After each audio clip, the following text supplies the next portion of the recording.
जय हिंद दोस्तों, welcome to current affairs and now हम बात करने वाले करंट अफेयर्स के टॉपिक पे। देखिए, आज है 28 सितंबर और इससे जो भी करंट अफेयर्स बनेंगे, उसके जितने भी इंपॉर्टेंट क्वेश्चंस बनेंगे, उन पर हम चर्चा करेंगे। तो चलिए शुरू करते हैं। देखिए, हमारा पहला प्रश्न है, विश्व पर्यटन दिवस वर्ल्ड टूरिज्म डे कब मनाया गया? तो देखिए, विश्व पर्यटन दिवस प्रत्येक वर्ष मनाया जाता है 20 सितंबर को।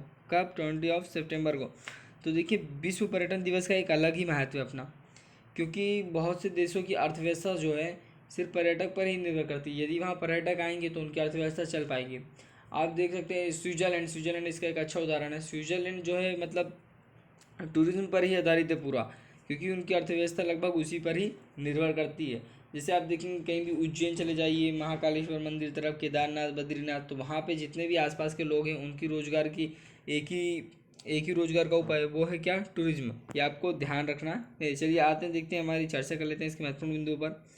देखिए, यह दिन जो है सामाजिक, आर्थिक, राजनीतिक और सांस्कृतिक महत्व पर प्रकाश डालता है। पर्यटन विश्व स्तर पर एक प्रासंगिक क्षेत्रों से एक है। ये लाखों लोगों को रोजगार देता है और उनकी आजीविका के लिए इस पर निर्भर करता है। यहाँ तक कि संयुक्त राष्ट्र के अनुसार भी पर्यटन जो है पृथ्वी पर हर 10 में से एक को रोजगार देता है और कुछ देशों के लिए यह उनके सकल घरेलू उत्पाद का 20% से अधिक प्रतिनिधित्व करता है। तो इस तरीके से पर्यटन दिवस मनाने का एक अलग ही अपना महत्व है। देखिए, इस वर्ष का थीम क्या है? सबसे इम्पोर्टेंट चीज़, समावेशी विकास के लिए पर्यटन। क्या? समावेशी विकास के लिए पर्यटन, टूरिज्म फॉर इंक्लूसिव ग्रोथ। आपको ये ध्यान रखना है। चलिए देखते हैं, हमारा अगला प्रश्न है, हाल ही में रशियन ग्रांड प्रिक्स 2021 किसने जीता है? रशियन ग्रांड प्रिक्स, देखिए, ये जीता है लुइस हैमिल्टन ने। ये ब्रिटेन के, कहाँ के? ब्रिटेन के हैं लुइस हैमिल्टन, इन्होंने जीता है। और ये देखिए, F1 में जीता है इन्होंने, F1 फार्मूला 1 में जीता। और इसी रशियन ग्रांड प्रिक्स जीतने के साथ ही इन्होंने अपने कितने 100 ग्रांड प्रिक्स जीत चुके हैं। कितने? 100 ग्रांड प्रिक्स जीत चुके हैं। ये मैकलेरन मर्सिडीज टीम के लिए रेसिंग करते हैं और ये F1 के आज तक के सबसे युवा विश्व चैंपियन भी हैं। इनसे मतलब अभी ये सबसे युवा विश्व चैंपियन। और द्वितीय स्थान पर कौन रहा रशियन ग्रांड प्रिक्स में? तो मैक्स वेस्टपेन द्वितीय स्थान पर रहे। चलिए चर्चा कर लेते हैं इसके महत्वपूर्ण बिंदु पे।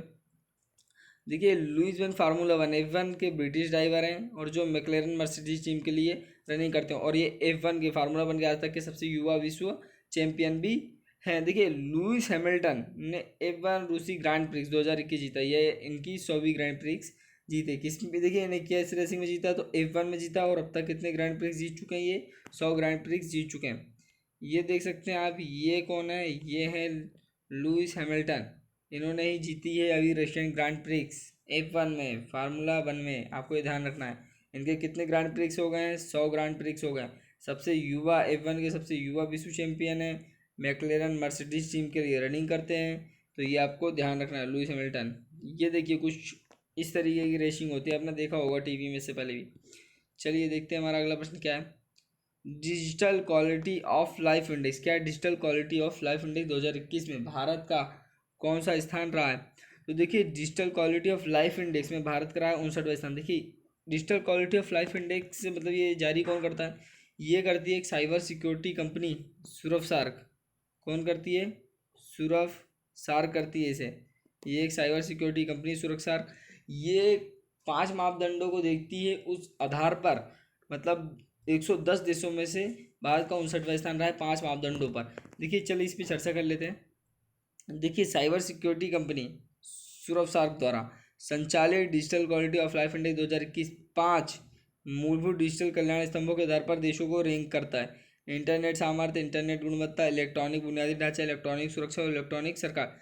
ये कितने देशों में से निकाली गई ये रिपोर्ट? 110 देशों की डिजिटल गुणवत्ता पर एक बेसिक सूचकांक के अनुसार भारत 59वें स्थान पर रहा है। डेनमार्क इस पर प्रथम स्थान पर रहा है।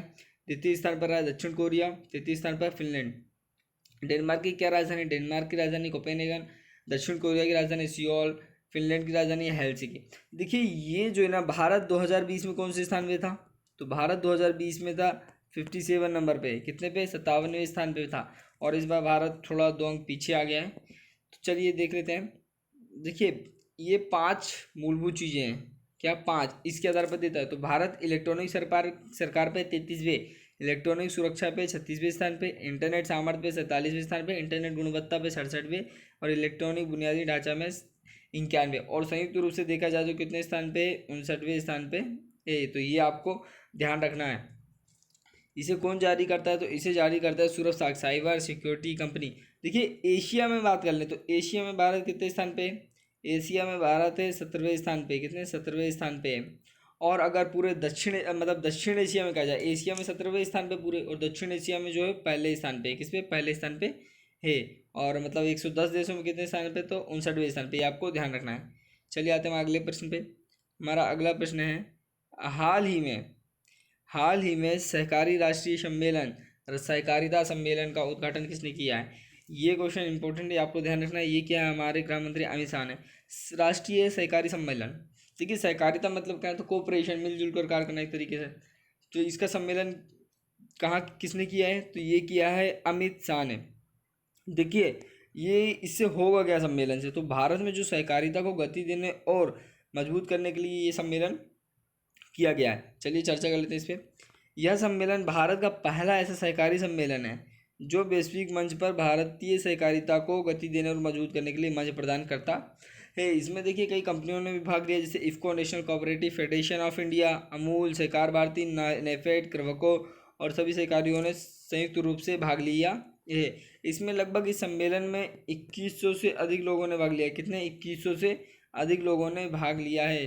देखिए आत्मनिर्भर भारत के सपने को साकार करने के करने में योगदान देने के लिए देश भर से विभिन्न राज्यों और विभिन्न सहकारी क्षेत्रों से 2100 से अधिक प्रतिनिधियों ने क्या इसमें भाग लिया है।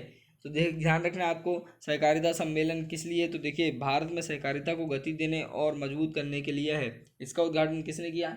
इसका उद्घाटन किया है गृह मंत्री अमित शाह ने। चले आते हैं हमारे अगले प्रश्न पे। हमारा अगला प्रश्न क्या है, हाल ही में भारतीय वन सर्वेक्षण बोटनिकल सर्वे ऑफ इंडिया ने प्लांट डिस्कवरी 2020 में देश की वनस्पतियों में कितनी नई प्रजातियां जोड़ी? आपको ध्यान रखना है, प्लांट डिस्कवरी वनस्पति की खोज में, मतलब एक तरीके प्लांट डिस्कवरी 2020 में देश की वनस्पतियों में कितनी नई प्रजातियां जोड़ी हैं? तो देखिए कुल नई प्रजातियां कितनी जोड़ी? 267 नई प्रजातियां जोड़ी। किसने? बोटनिकल सर्वे ऑफ इंडिया ने। और इसके साथ ही हमारे देश में हमारे देश की बात कर रहे हैं, कुल कितनी वनस्पतियां प्रजातियां हो गई हैं? तो 54,733। ठीक है, 54,733 हो गई हैं कुल मिला के। अभी कितनी नई खोजी गई हैं? तो 267 नई खोजी गई हैं। चलिए बात कर लेते हैं इसके महत्वपूर्ण बिंदुओं पे।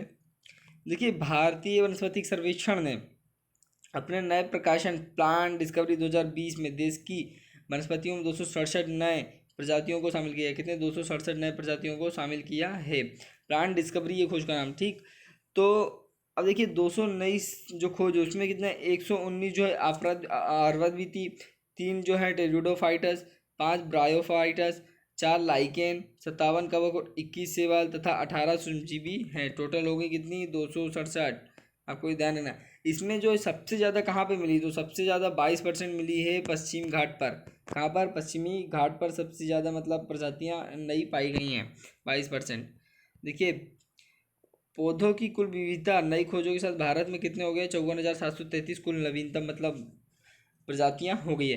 देखिए बोटनिकल सर्वे ऑफ इंडिया का हेडक्वार्टर कहाँ पे? ये हेडक्वार्टर है कोलकाता में। कहाँ पे? कोलकाता में हेडक्वार्टर है इसका, बोटनिकल सर्वे ऑफ इंडिया का। रिपोर्ट का नाम क्या है? तो प्लांट डिस्कवरी है। कितनी नई प्रजातियां जोड़ी गई हैं? तो 267 नई प्रजातियां जोड़ी गई हैं, आपको ध्यान रखना है। चलिए आते हैं हम अगले प्रश्न पे। हाल ही में ऑडिट ब्यूरो ऑफ सर्कुलेशन का नया अध्यक्ष किसे चुना गया?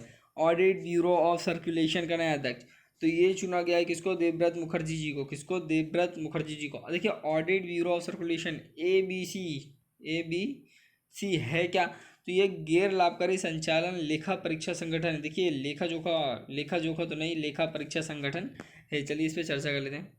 देखिए यूनाइटेड ब्यूरोज के मुख्य विपणन अधिकारी देवव्रत मुखर्जी को 2021 और 22 के लिए, किसके लिए? 2021 और 22 के लिए ऑडिट ब्यूरो ऑफ सर्कुलेशन का मतलब अध्यक्ष चुना गया है। किसका? ऑडिट ब्यूरो ऑफ सर्कुलेशन का अध्यक्ष चुना गया है। कितने सन के लिए? तो 21 और 22 के लिए चुना गया है।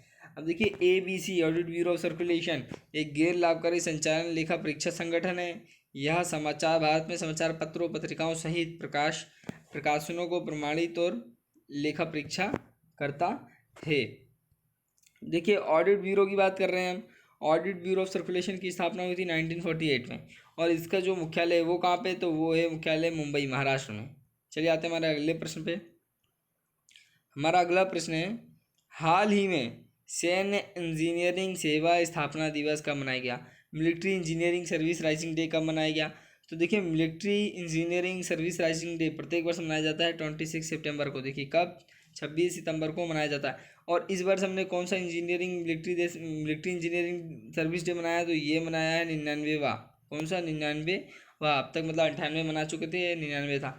ये हम किसके अंतर्गत मनाते हैं? तो मिनिस्ट्री ऑफ डिफेंस। क्या? मिनिस्ट्री ऑफ डिफेंस, MOD के अंतर्गत मनाते हैं। चलिए इसके महत्वपूर्ण बिंदुओं पर चर्चा कर लेते हैं। देखिए 26 सितंबर 2021 को भारत ने मतलब 19वां सैन्य इंजीनियरिंग दिवस स्थापना दिवस मनाया गया। सैन्य इंजीनियरिंग सेवा स्थापना दिवस मनाया गया 99वां। ध्यान रखिएगा। MES एक प्रमुख निर्माण एजेंसी और भारतीय सेना के कोर ऑफ इंजीनियर्स का एक महत्वपूर्ण स्तंभ है। MES मतलब मिलिट्री इंजीनियरिंग सर्विस। देखिए भारतीय सेना के कोर ऑफ, आपको ध्यान रखना है। देखिए सब चीज़ें अलग अलग ब्रांच होती हैं। देखिए इंजीनियर, भारतीय सेना में इंजीनियरों की भी ज़रूरत होती है। यदि मान लीजिए टैंक में कोई खराबी आ जाती है तो इंजीनियर उसे सही करेंगे। तो ये आपको ध्यान रखना है। जैसे सबमरीन रहती है, पनडुब्बियाँ, उसमें अगर कुछ खराबी होगी तो इंजीनियर सही करेंगे उसे। इलेक्ट्रिसिटी की प्रॉब्लम है तो इंजीनियर सही करेंगे। तो एक ये क्या रहती है? कोर ऑफ इंजीनियर रहती है भारतीय वायुसेना की। तो उसी का एक दिवस है MES। तो देखिए ये रक्षा मंत्रालय, ये रक्षा मंत्रालय के सशस्त्र बलों, रक्षा मंत्रालय MOD, मिनिस्ट्री ऑफ डिफेंस के सशस्त्र बलों और अन्य संबद्ध संगठनों को रियल लाइन इंजीनियरिंग सहायता प्रदान करते। रियल लाइन, ये आपको ध्यान रखना है। चलिए देखिए MES के कार्य क्या हैं? तो MES भारत भर में आवासीय कार्यालयों, भवनों, सड़कों, अस्पतालों, रनवे, समुद्र संरचनाएं जैसी विभिन्न निर्माण गतिविधियों का अंजाम देते हैं। और ये पारंपरिक इमारतों, परिष्कृत जटिल प्रयोगशालाओं, कार्यशालाओं, कारखानों, डाकघाट, गोला बारूद भंडारण सुविधा, जेट निर्माण में भी शामिल है। यह घाट अन्य जटिल या विशेष संरचनाएं हैं। एक तरीके से देखा जाए तो इनके ये सब कार्य हैं MES के। किसके? मिलिट्री इंजीनियरिंग सर्विस के। ये कई कार्य करते हैं। चलिए देखते हैं हमारा अगला प्रश्न क्या है। हाल ही में किस राज्य सरकार ने समर्पण पोर्टल और हुनर ऐप की शुरुआत की? क्या? समर्पण पोर्टल और हुनर ऐप। ये क्वेश्चन इंपॉर्टेंट है, ध्यान रखिएगा। किस राज्य सरकार ने करी है? तो ये की है हरियाणा ने। किसने? हरियाणा ने। तो देखिए समर्पण पोर्टल से होगा क्या? जो भी व्यक्ति खुद की इच्छा से स्वयंसेवक मतलब कुछ करना चाहता है तो उसको क्या है, ऐसे स्वयंसेवकों को क्या कर रहा है? प्रोत्साहित करेगा। ये ऐप क्या करेगा? प्रोत्साहित करेगी ये पोर्टल और ऐप। तो इस पर चर्चा कर लेते हैं। चलिए देखिए हरियाणा के मुख्यमंत्री कौन है? हरियाणा के मुख्यमंत्री मनोहर लाल पंडित ने क्या किया है? दीनदयाल उपाध्याय और देवीलाल की जयंती पर शनिवार को पोर्टल, समर्पण पोर्टल और हुनर ऐप का लॉन्च किया है। समर्पण पोर्टल और हुनर ऐप को लॉन्च किया। किसने? हरियाणा के मुख्यमंत्री क्या है? कौन है? मनोहर लाल पंडित ने लॉन्च किया है। देखिए इसमें क्या है? समर्पण पोर्टल का उद्देश्य क्या है? तो समर्पण पोर्टल का उद्देश्य ऐसे स्वयंसेवकों को प्रोत्साहित करना है जो समाज की सेवा करने के इच्छुक हैं और सामाजिक उत्थान का एक अनिवार्य अंग बन सकते हैं। तो स्वयंसेवकों को क्या करेंगे? जागरूक करेंगे कि भैया आप ये कर सकते हैं, हाँ आप इच्छुक हैं और हम आपका सहायता करेंगे, आपको राह दिखाएंगे। शिक्षा, कौशल विकास, खेल, कृषि आदि के क्षेत्रों में युवाओं की सेवानिवृत्ति कर्मचारियों से स्वयंसेवकों की सेवाएं ली जाएंगी। बात कर रहे हैं देखिए हरियाणा की। तो हरियाणा की बात कर रहे हैं तो ये रहा मैप में हरियाणा। और हरियाणा की कैपिटल क्या है? तो हरियाणा की कैपिटल है चंडीगढ़। और हरियाणा के मुख्यमंत्री कौन है? तो हरियाणा के मुख्यमंत्री हैं मनोहर लाल। ये आपको ध्यान रखना। चले आते हैं हमारे अगले प्रश्न पे। हमारा अगला प्रश्न है हाल ही में किस राज्य में बुनकर सेवा और डिजाइन संसाधन केंद्र स्थापित करने की घोषणा की गई? किस राज्य में बुनकर सेवा और डिजाइन संसाधन केंद्र? तो ये की गई है हिमाचल प्रदेश के कुल्लू जिले में। कहाँ पे? हिमाचल प्रदेश के कुल्लू जिले में। ये आपको ध्यान रखना है। हिमाचल प्रदेश में स्थापित किया गया बुनकर सेवा और डिजाइन संसाधन केंद्र और ये कुल्लू जिले में है। चलिए इसके महत्वपूर्ण बिंदुओं पर चर्चा कर लेते हैं।